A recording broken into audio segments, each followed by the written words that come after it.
তো চলুন শুরু করা যাক, কিন্তু ভিডিওটি শুরু করার আগে একটা লাইক অবশ্যই করবেন। Smartphone manufacturing process. আজকের সময় মোবাইল প্রত্যেকটা ব্যক্তির প্রয়োজনীয় জিনিস হয়ে উঠেছে। আর বর্তমান সময়ে মোবাইল ছাড়া তো মানুষের চলা মুশকিল বললে ভুল হবে না।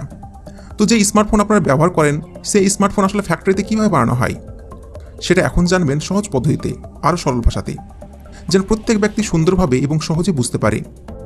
বন্ধুরা, ফ্যাক্টরিতে স্মার্টফোন বানানোর আগে ফোনের বডি প্রথমে তৈরি করে নেওয়া হয়। তো মোবাইলের বডি তৈরি করার জন্য সবার প্রথমে অ্যালুমিনিয়ামের একটি বড় সিট এই মেশিনে রেখে সিট থেকে মোবাইলের সাইজ হিসাবে ছোট ছোট অংশে কেটে নেওয়া হয়। তারপর এই মোবাইলের বডি কভারের যেখানে যেখানে কাটা এবং ছেদ করা প্রয়োজন হয়, ঠিক সেই হিসাবে মোবাইলের বডিতে কভার কেটে নেওয়া হয়। তারপর এই বডি কভারটিকে সঠিক আকারে আর সুন্দর ডিজাইনে এই সিএনসি মেশিন করে দেয়।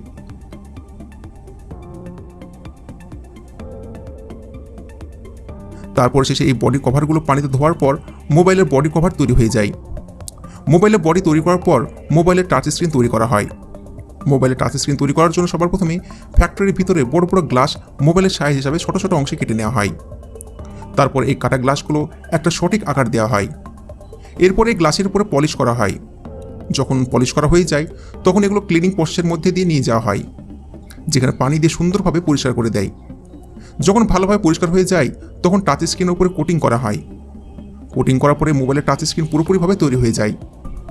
সবার প্রথমে টাচ স্ক্রিনের ভিজুয়াল ইন্সপেকশন করা হয়ে থাকে।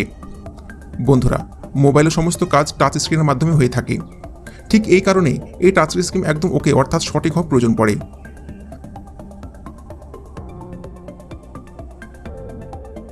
যখন টাচ প্যানেল ওকে থাকে তখন এই টাচ প্যানেল কনভেয়ার বেল্টের সাহায্যে সামনের দিকে পাঠিয়ে দেওয়া হয়, যেখানে গ্লু মেশিনের সাহায্যে টাচ প্যানেলের চারিদিকে আঠা লাগিয়ে দেওয়া হয়। আর এই টাচ প্যানেল মোবাইলের কভারের সাথে জুড়ে দেয় এবং সামনের দিকে পাঠিয়ে দেয়। এবার প্রিন্টিং সার্কিট বোর্ড অর্থাৎ পিসিবি, এটাকে মোবাইলের দিল বলা হয়ে থাকে। এই পিসিবির ভিতর মোবাইলের সমস্ত ইলেকট্রিক্যাল পার্ট যুক্ত করে দেওয়া হয়। আর সোল্ডারিংয়ের সময় কোনো পার্ট যেন ক্ষতি না হয় এর জন্য ওপরে পেপার টেপ লাগিয়ে দেওয়া হয়। তারপর এতে paper, front camera, back camera এবং বাকি সমস্ত কিছু লাগিয়ে দেওয়া হয়। তারপর এরপরে পিসি পেপার ওয়াটার লেভেল প্রেস করা হয়। এটা একটি হোয়াইট স্টিকার হয়ে থাকে, তাহলে মোবাইলের সার্ভিসের সময় তারা জেনে যায় এই মোবাইল আসলে পানিতে পড়েছিল, কারণ পানিতে মোবাইল পড়ার পর এই স্টিকারের কালার রেড হয়ে যায়। আর বন্ধুরা, এটা হলো মাইক, মোবাইলের অনেক ইম্পর্টেন্ট পার্ট, যেটার সাহায্যে মোবাইলের আওয়াজ অন্য মোবাইল পর্যন্ত পৌঁছায়। এই মাইককে নিচের দিকে লাগিয়ে দেওয়া হয়।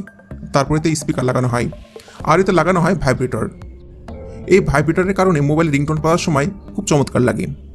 তারপর এলইডি আর টাচ প্যানেলের সাথে পিসিবি পোর্ট জোড়া দেওয়া হয়, আর মোবাইলের সাইডে ভলিউম বাটন আর পাওয়ার বাটন ফিট করে দেওয়া হয়।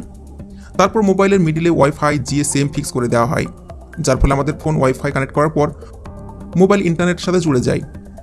এবার কাজ শুরু হয় মোবাইল টেস্টিংয়ের। তো এর জন্য সবার প্রথমে টেস্টিং করা হয় রেডিও ফ্রিকোয়েন্সির। বন্ধুরা, এটার সাহায্যে আমরা মোবাইল দিয়ে কথা বলতে পারি। যখন রেডিও ফ্রিকোয়েন্সি টেস্টিং ওকে হয়ে যায় তারপর মোবাইলের এলসিডি টেস্টিং করা হয়। এলসিডি স্ক্রিন টেস্টিং ওকে হয়ে যাওয়ার পর mobile multitouch, mic, speaker, sensor, front camera, back camera, এভাবে সমস্ত জিনিস ওগুলো এক এক করে আলাদাভাবে টেস্টিং করা হয়। এই সমস্ত জিনিসগুলো ওকে হয়ে যাওয়ার পর একটা রোবোটিক মেশিন এই মোবাইল ফোনে স্ক্রুগুলো ভালোভাবে লাগিয়ে দেয় এবং সমস্ত প্যাচগুলো লেগে যাওয়ার পর এখন স্মার্টফোন পুরোপুরিভাবে তৈরি। তো এবার কাজ শুরু হয়ে যায় মোবাইলের প্যাকেজিংয়ের, যেখানে ইন্টারন্যাশনাল মোবাইল, ইকুইপমেন্ট এবং আইডেন্টিক্যাল লেবেল লাগানো হয়। যখন মোবাইল পুরোপুরিভাবে প্যাকিং হয়ে যায় তারপর মোবাইলগুলো মার্কেটে বিক্রি করার জন্য পাঠিয়ে দেওয়া হয়।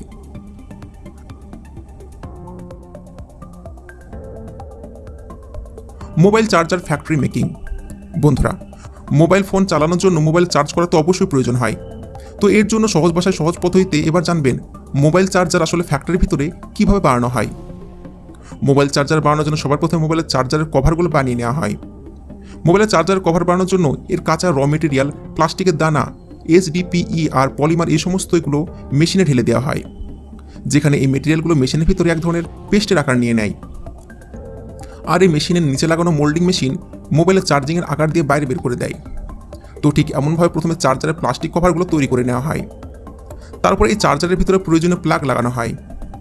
এরপর চার্জারের সবচেয়ে ইম্পর্টেন্ট জিনিস অর্থাৎ সার্কিট বানানো হয়, যেখানে এই মেশিন প্লাগ ইলেকট্রিক্যাল প্লেটে রেখে এই মেশিন ইলেকট্রিক্যাল প্লেটের উপরে সার্কিটের সমস্ত রকম ওয়্যার লাগিয়ে দিয়ে কনভেয়ার বেল্টের সাহায্যে সামনের দিকে পাঠিয়ে দেয়। আর যে কাজ অনেক দ্রুততার সঙ্গে হয়ে থাকে। যখন এগুলো পুরোপুরিভাবে তৈরি হয়ে যায় তখন কনভেয়ার বেল্টের সাহায্যে সামনের দিকে পাঠিয়ে দেওয়া হয়। তারপরে সার্কিটগুলো চেক করা হয় আসলে এগুলো ওকে আছে কি নাই। যখন এই সার্কিটগুলো তৈরি হয়ে যায় তখন এর ভিতরে ক্যাপাসিটার, ইনপুট আউটপুট ইত্যাদি লাগিয়ে দেওয়া হয়। ঠিক এই কারণে তো আমাদের মোবাইল ফোন চার্জ হতে পারে। তারপর এই সার্কিটগুলো একটি কনভেয়ার বেল্টের সাহায্যে সামনের দিকে পাঠানো হয়, যেখানে কিছু ওয়ার্কার ইউএসবি পোর্টের জন্য সোল্ডারিং করতে থাকে। তারপরে শেষে এই সার্কিট বোর্ডগুলো চার্জারের কভারের ভিতর লাগিয়ে দেওয়া হয় আর ইউএসবি পোর্টও লাগিয়ে দেওয়া হয়। তারপরে পুরো চার্জার টেস্টিং করা হয়। যখন টেস্টিং পাস হয়ে যায় তখন একটি হাইড্রোলিক মেশিনের সাহায্যে এই চার্জারের উপর কোম্পানি তাদের নাম আর লোগো লাগিয়ে দেয় আর সবশেষে প্যাক করে মার্কেটে পাঠিয়ে দেয়। এবার দেখবেন ইয়ারফোন ফ্যাক্টরি মেকিং। বন্ধুরা, ইয়ারফোন ফ্যাক্টরিতে বানানোর জন্য সবার প্রথমে অনেক ধরনের পাতলা পাতলা কপার তারের রোল এই মেশিনে ফিট করে দেওয়া হয়। তারপর এই মেশিনে পাতলা পাতলা তারগুলো জুড়ে ইয়ারফোনের এক মোটা তার তৈরি করে দেয়। এরপরে একজন ওয়ার্কার অন্য মেশিনের সাহায্যে এই তারগুলোতে কাপড়ের সেলাই করতে থাকে। তারপরে ইয়ারফোনের সাইজ অনুসারে এগুলো কেটে নেওয়া হয়। যে সাইজের ইয়ারফোন সেই সাইজের একদম পারফেক্ট হয়ে থাকে। তারপর ইয়ারফোনের ভিতরে আওয়াজের জন্য ম্যাগনেট ইউজ করা হয়।